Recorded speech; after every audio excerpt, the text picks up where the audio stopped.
पर नहीं उगता वाली कहावत तो बचपन से सुनी ही होगी, लेकिन उत्तर प्रदेश के बुलंदशहर में ये कहावत हकीकत में बदल गई।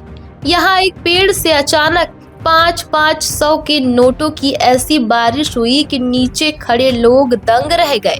लोग अपनी किस्मत पर भरोसा नहीं कर पा रहे थे और जमीन पर गिरे नोटों को बटोरने के लिए दौड़ पड़े। लेकिन रुकिए, इस नोटों की बारिश के पीछे कोई चमत्कार नहीं, बल्कि एक शातिर बंदर का हाथ था। आइए जानते हैं कि क्या है ये पूरा मजेदार माजरा। ये पूरी घटना बुलंदशहर के कोर्ट परिसर की है। दरअसल एक शख्स अपनी किसी जमीन या कीमती दस्तावेज की डिड कराने के लिए वकील सोहनपाल और आमिर के चेंबर में पहुंचता है। उसके पास एक बैग था जिसमें पूरे 2 लाख रुपए कैश रखे थे। तभी वकील साहब ने अपने साथी रविंद्र लोधी उर्फ राजू को स्टैम्प वेंडर से स्टैम्प खरीदने के लिए भेजा। रविंद्र नोटों से भरा वो बैग लेकर जैसे ही आगे बढ़ा, घात लगाकर बैठे एक बंदर ने झपट्टा मारा और पलक झपकते ही 2 लाख रुपए से भरा बैग छीनकर रफू चक्कर हो गया। रविंद्र को समझ पाता उससे पहले ही बंदर कोर्ट परिसर में लगे एक ऊंचे नीम के पेड़ पर जा बैठा।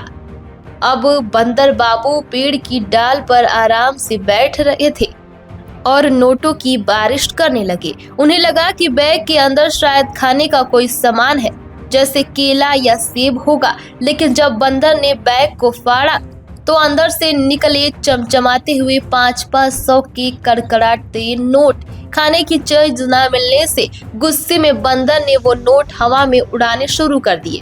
फिर क्या था, नीचे खड़े लोग तो हैरान रह गए। ऊपर बंदर और नीचे नोटों की बरसात। कोर्ट परिसर में अफरा तफरी मच गई। लोग नोट बटोरने लगे। इसी बीच तुरंत पुलिस को सूचना दी गई। मौके पर पहुंची पुलिस ने मोर्चा संभाला, लोगों को पीछे हटाया और सूझबूझ से बंदर के चंगुल से बैग छुड़ाया। गनीमत ये रही कि यूपी पुलिस की मुस्तैदी की वजह से जमीन पर बिखरे नोटों को समेट लिया गया। पुलिस ने कुल 1,98,000 रुपए सुरक्षित बरामद कर रविंद्र लोधी को सौंप दिए। यानी बंदर ने अपनी इस लीला में सिर्फ 2,000 रुपए का ही नुकसान किया, जिसे शायद वो पेड़ की डालियों में छिपा गया।